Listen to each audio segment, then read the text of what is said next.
కర్ణాటక తాజా పరిణామాలతో సిద్ధరామయ్య రాజకీయ భవిష్యత్తు ఏమిటన్న ప్రశ్న తెర మీదకు వచ్చింది. అంతేకాదు కర్ణాటక రాజకీయాల్లో సిద్ధరామయ్య సుదీర్ఘ రాజకీయ ప్రస్థావన ముగిసినట్లేనా అనే అనుమానాలు కూడా తలెత్తుతున్నాయి. కాగా ముఖ్యమంత్రి పదవి నుండి సిద్ధరామయ్య వెదలగడం కర్ణాటకలో అహిందా రాజకీయాలకు పెద్ద దెబ్బగానే వాహించాలి. అహిందా అంటే అల్పసంఖ్యకుల వెనుకబడిన వర్గాలు, ఇక దళితుల కలయిక. ప్రధానంగా ఆధిపత్య కులాలైనటువంటి లింగాయత్లు ఒక్కలిగలను ఎదుర్కోవడానికి రాజకీయంగా నిలబడ్డవే అహిందా శక్తుల ముందున్న ప్రధాన సవాల్.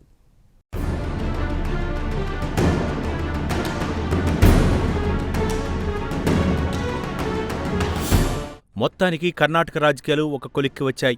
కాంగ్రెస్ అధిష్టానం ఆదేశాల మేరకు ముఖ్యమంత్రి పదవికి సిద్ధరామయ్య రాజీనామా చేయక తప్పలేదు. దీంతో సిద్ధరామయ్య మాజీ ముఖ్యమంత్రి అయిపోయారు. కాగా సిద్ధరామయ్యది రాజకీయాల్లో లాంగ్ ఇన్నింగ్స్. ఒక్క మాటలో చెప్పాలంటే కన్నడ రాజకీయాల్లో సిద్ధరామయ్య భీష్ముడు లాంటివారు. అల్పసంఖ్యాక వర్గమైన కురుబ సామాజిక వర్గం నుంచి రాజకీయాల్లో ఆయన అంచెలంచెలుగా ఎదిగొచ్చారు. అంతేకాదు కన్నడ నాట ఆధిపత్య కులాలకు సవాల్ విసిరిన అహిందా రాజకీయాలకు చాలా కాలంగా సిద్ధరామయ్య ఇరుసుగా కొనసాగుతున్నారు. మొత్తం 8 సార్లు శాసనసభకు ఎన్నికైన ఘన చరిత్రను సిద్ధరామయ్య సొంతం చేసుకున్నారు.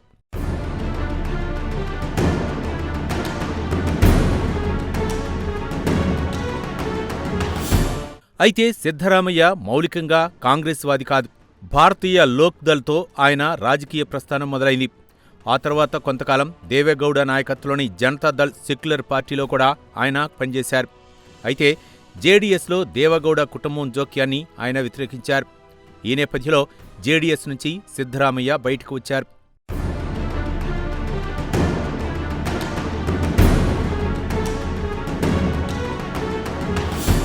ఆ తర్వాత సిద్ధరామయ్య కాంగ్రెస్లో చేరారు.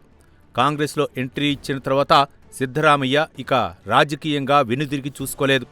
కాంగ్రెస్ పార్టీలో అంచెలంచెలుగా ఎదిగారు. క్యాబినెట్ మంత్రిగా ఆర్థిక శాఖ సహా అనేక కీలక మంత్రిత్వ శాఖలు ఆయన నిర్వహించారు.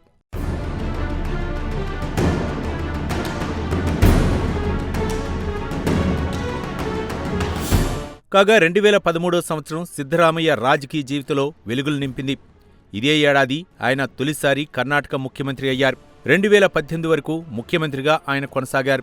5 ఏళ్ల పాటు పూర్తికాలం ముఖ్యమంత్రిగా పనిచేసిన ఘనత సాధించారు. తక్కువ ధరకు నాణ్యమైన భోజనం అందించే అన్నభాగ్య పథకం సిద్ధరామయ్య హయాంలో వచ్చింది.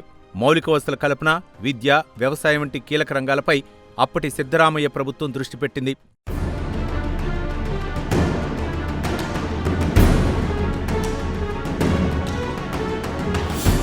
కాగా 2 దఫాలు ముఖ్యమంత్రిగా పనిచేసినప్పటికీ అవినీతి ఆరోపణల మరక అంటని రాజకీయ జీవితం ఆయనది. అయితే కొన్నేళ్ల క్రిందట మైసూర్ అర్బన్ డెవలప్మెంట్ అథారిటీ భూముల కేటాయింపులో ఆయనపై ఆరోపణలు వచ్చాయి. అయితే ఈ ఆరోపణలపై సిద్ధరామయ్య ప్రస్తుతం న్యాయ పోరాటం చేస్తున్నారు.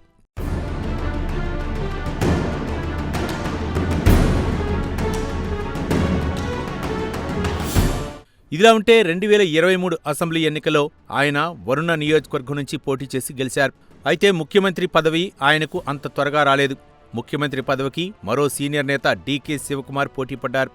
దీంతో కర్ణాటక ముఖ్యమంత్రి ఎవరు అనేది తేలలేదు.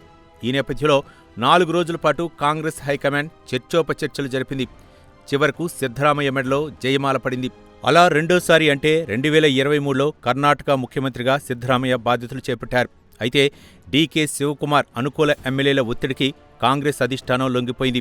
చివరకు కాంగ్రెస్ అధిష్టానం ఆదేశాల మేరకు సిద్ధరామయ్య రాజీనామా చేయక తప్పలేదు.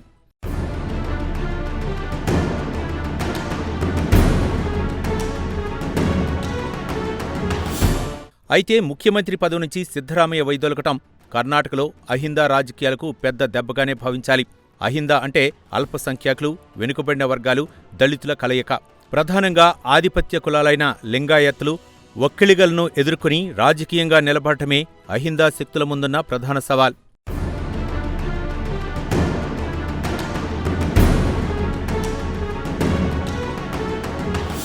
సిద్ధరామయ్య ఈ ఏడాది జనవరిలో సరికొత్త రికార్డు నెలకొల్పారు. ఇప్పటివరకు కర్ణాటకకు అత్యధిక కాలం ముఖ్యమంత్రిగా పనిచేసిన రికార్డు దేవరాజ్ అర్స్ పేరుతో నమోదైంది. దేవరాజ్ అర్స్ ఏకదాటిగా 7 సంవత్సరాల 239 రోజుల పాటు ముఖ్యమంత్రిగా పనిచేశారు. అయితే దేవరాజ్ అర్స్ రికార్డును సిద్ధరామయ్య అధిగమించారు. మొత్తం మీద కర్ణాటకకు అత్యధిక కాలం పనిచేసిన దేవరాజ్ అర్స్ రికార్డును సిద్ధరామయ్య బద్దలు కొట్టారు.